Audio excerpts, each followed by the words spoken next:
Salut à tous, aujourd'hui je vais vous faire un petit retour sur la culture que j'avais déjà parlé auparavant. Donc le changement complet pour la culture de mes Sarracenia purpurea et Psittacina.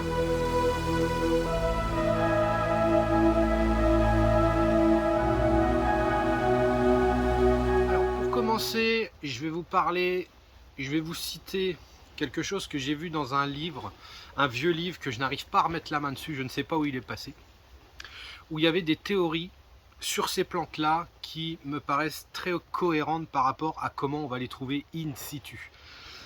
Donc d'habitude, je parle, comme je dis toujours, c'est des expériences que j'ai acquises sur 25 ans d'expérience avec les carnivores. Donc je transmets tout simplement mes expériences que j'ai faites, à savoir les cultiver d'une façon, les cultiver d'une autre façon, ça marche mieux comme ci, comme ça.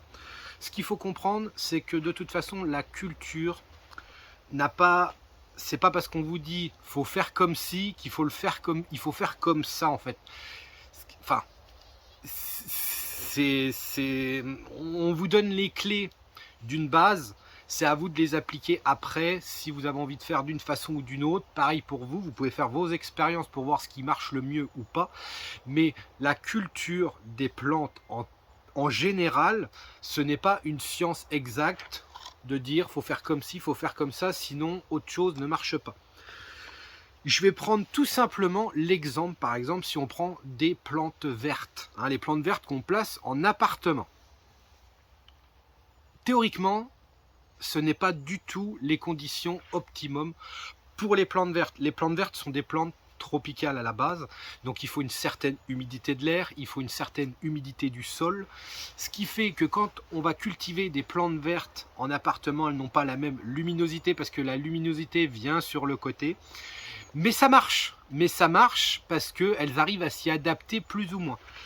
Moi je prendrai toujours cet exemple que j'ai toujours vu, c'est avec les philodendrons, voilà, la vieille variété, le philodendron que tout le monde connaît, les grosses feuilles qui font des trous dedans.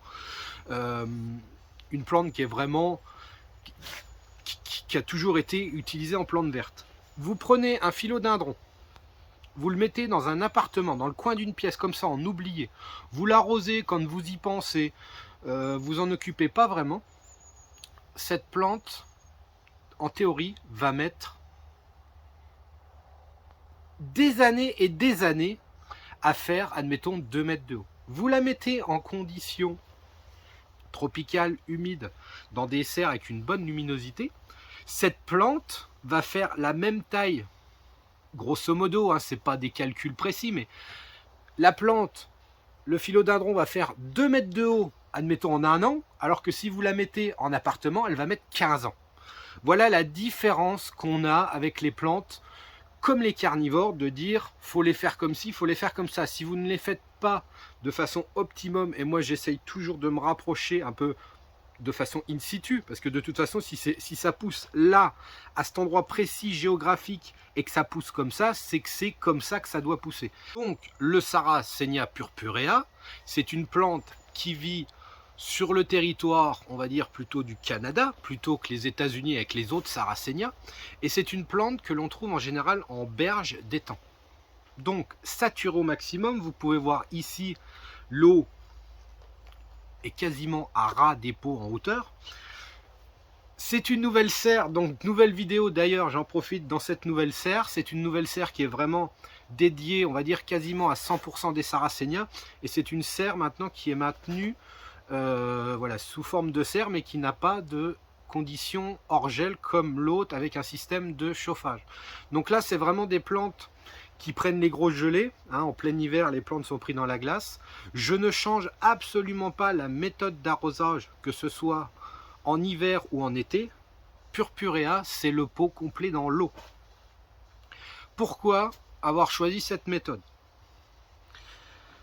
Ça a été étudié, ça a été testé. Purpurea a besoin d'un sol hyper détrempé.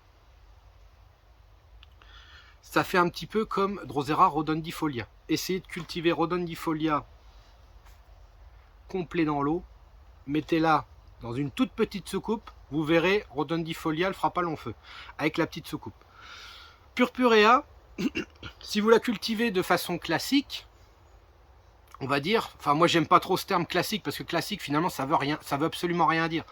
Le terme culture classique pour les carnivores, ça n'existe pas. On n'a jamais dit que la culture classique pour tout le monde, c'était de mettre une petite soucoupe en dessous. Pour les Sarracéniens, ça c'est archi faux. On s'est basé dessus parce que on a fait ça pendant des années avant, mais ce n'est pas du tout la meilleure situation pour les Sarracéniens. Quand on les voit de façon in situ, elles se trouvent toujours en sol hyper détrempé. Hein, on verra jamais des Sarracéniens avec sa dos, on va dire, à 20 cm de la surface de la tourbière. Pour moi, c'est vraiment la croissance qui nous fait la différence. Si vous avez des plantes qui stagnent, comme j'en parlais avant, qui stagnent, c'est surtout ça. C'est des plantes qui stagnent. Des plantes, ça doit pousser tout le temps. Sauf hormis en hiver, il faut quand même être logique. Mais une plante doit pousser constamment. Si la plante végète depuis X années, vous fait 1 ou 2 pièges à l'année, c'est pas normal du tout. C'est que la condition ne leur plaît pas du tout. Donc là, le fait que le pot soit complet dans l'eau, j'ai des purpurea qui me recouvrent le pot constamment, qui poussent très vite, qui se divisent. Donc c'est une croissance qui est optimum, je pense, pour purpurea. Deuxième point, c'est que de temps en temps, malheureusement, on est en serre. Et ici, je suis en arrosage automatique maintenant. Je ne gère plus du tout l'arrosage. Donc, chaque bac a des rampes avec des systèmes de goutte à goutte, hein, pour pas que l'eau arrive trop vite et qu'elle ait le temps de s'évacuer par tout ce qui est trop plein. Donc tout ce qui est trop plein repart dans le bassin de rétention qui est à l'avant, qui fait 6000 litres. Ça remplit les bacs. Une fois la hauteur désirée, de toute façon, vu qu'il se déclenche 3 fois par jour, la hauteur est toujours là. Ce qui fait que ça me permet de maintenir des niveaux très hauts par rapport, voilà, toujours à radrer des trop pleins, et d'avoir toujours ce système d'éviter les montées, les descentes, les montées. C'est toujours saturé en eau. Donc, tout part par trop plein, ça repart dans le bassin, et ainsi de suite. C'est un cycle fermé. Ça permet de réoxygéner l'eau au moment de l'arrosage, quand le système se met en route, ça fait circuler l'eau. Donc, il y a un petit plus aussi à ce niveau-là. Donc, le problème que j'ai en serre, c'est que par moment, purpurea, il va falloir obligatoirement l'asperger à la canne d'arrosage de temps en temps pour remettre de l'eau dans leur piège. C'est vraiment la particularité de purpurea, c'est qu'elle ne se remplit pas d'eau naturellement. Et donc, je vais venir sur le point des psittacina qui sont cultivés de la même façon, mais qui devraient être un petit peu plus, et je pense mettre en place le même système, mais voire même encore plus poussé, d'avoir des rhizomes carrément sous l'eau. Ça va être avec les Sarracenia minor. Sarracenia minor sont en serre, elles ont, on va dire, même pas la moitié du pot dans l'eau, et ça ne me plaît pas du tout, ça ne pousse absolument pas. Donc il faut que je change pour la culture des minors. Pour moi, la culture des minors, si on le prend en condition in situ, surtout pour les grandes minors, elles sont sous l'eau. Hein, j'ai déjà entendu parler que les plantes étaient même 40 cm sous l'eau. C'est vraiment pour les grandes variétés. Le minor, on va dire normal, pousserait plus sur les berges. Mais c'est quelque chose qui va être testé cette année pour la mettre sous l'eau et voir si la croissance est plus rapide. Donc là, on avait essayé purpure, on avait essayé psittacina. Psittacina, pour moi, j'aimerais l'avoir plus sous l'eau, mais malheureusement, le bac, c'est vraiment un ras des pots. Et quand on met un trop plein sur les bacs, bah, le problème, c'est qu'on perd la hauteur du trop plein, parce que vous savez, c'est un truc qui se visse, et on perd quelques centimètres, ce qui fait que le pot n'est pas complet dans l'eau. Donc ce que je vous disais juste avant, je vais vous reparler de cette théorie que j'ai vue dans un livre que j'ai perdu. Je ne sais pas où il est passé, je ne sais même pas ce que c'était comme livre. J'avais eu la traduction d'un livre qui faisait à peu près 200 pages, et justement de psittacina. Pourquoi psittacina, nous la trouvons quasiment submergée? J'avais lu dedans que psittacina, et vu sa forme, ça me paraît tout à fait logique, psittacina ne se nourrit pas d'insectes. C'est une particularité de ce sarracénien. Psittacina, après c'est des choses scientifiques qu'on lit, hein, on peut pas On ne peut pas mettre ça nous-mêmes en œuvre pour voir si la théorie est vraie. Psittacina vivrait quasiment presque submergé parce que Psittacina aurait besoin d'attraper une faune aquatique. Psittacina apparemment se nourrirait de faune aquatique et d'après le bouquin, on aurait trouvé des traces de têtard à l'intérieur. Donc ça veut bien dire ce que ça veut dire, c'est que c'est une plante qui va capturer de façon aquatique. Donc voilà un petit peu ce que je voulais vous dire de pourquoi elles étaient sous l'eau. Moi, perso, j'ai vu la différence tout de suite en les mettant de cette condition-là. Après qu'on entende des théories de dire le Sarracenia, si tu mets trop d'eau, ça pourrit, pour moi c'est non. Pour moi c'est non. Que tu aies un quart du pot dans l'eau ou le pot complet dans l'eau, de toute façon l'humidité est là. Donc une humidité d'une plante, ça fait pourrir obligatoirement s'il y a de l'humidité.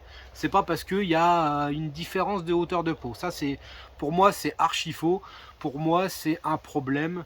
Ça vient d'un autre problème. Ça doit venir d'un autre problème. Ce qu'il faut savoir aussi avec les Sarracenia, c'est qu'il faut éviter au maximum, c'est d'avoir des Sarracenia dans des pots noirs avec le rhizome qui touche le pot.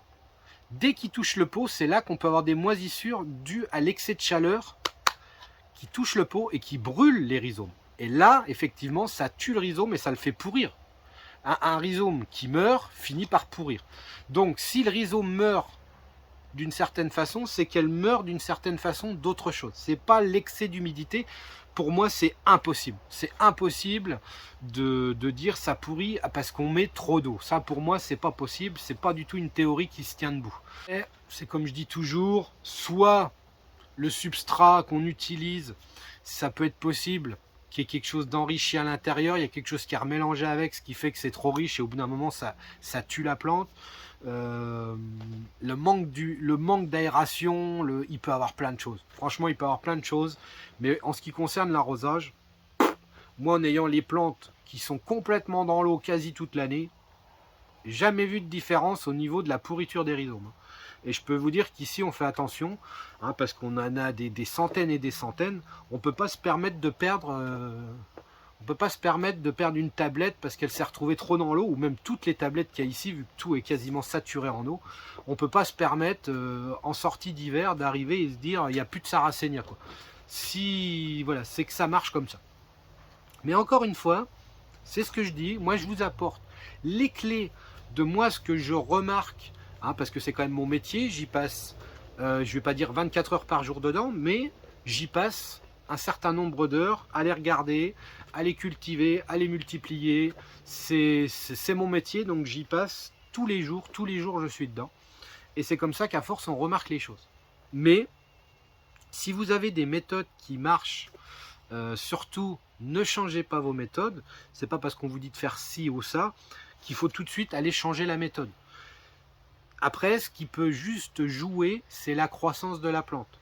Hein, c'est comme je vous disais, on peut avoir une purpurea pendant 3 ans qui va faire 3 urnes.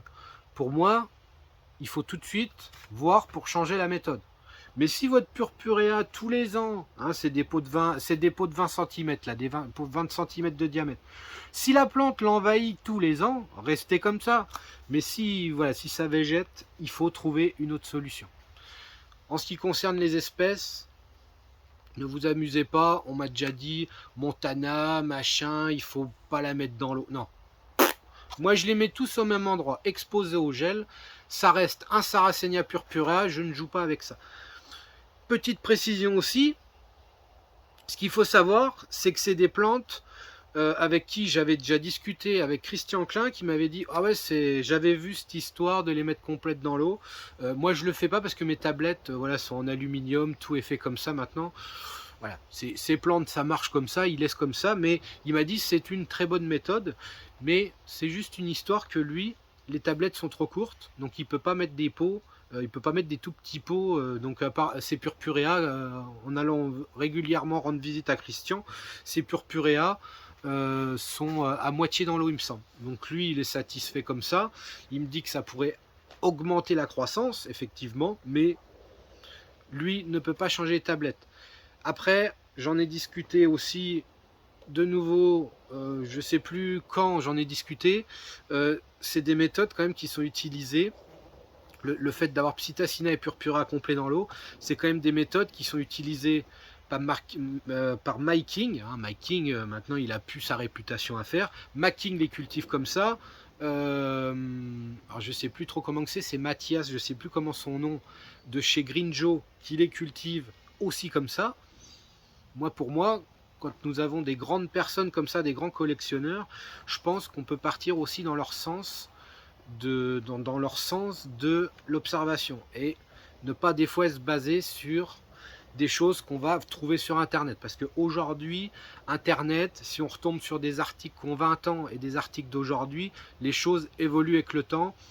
Il y a de plus en plus de cultivateurs, il y a de plus en plus d'expériences qui ont été faites, donc aujourd'hui on peut pas rester basé sur des trucs qu'on a lus. Hein, je sais qu'il y a des trucs malheureusement qui étaient là il y a 20 ans, bon ça marchait, mais les choses évoluent aujourd'hui. Hein, il y a des livres, vous avez des livres de carnivores qui sont toujours publiés aujourd'hui, je ne vais pas les citer parce que voilà, c'est pas mon but, mais ces livres-là sont complètement erronés à l'heure actuelle. Ça ne se cultive absolument pas comme ça.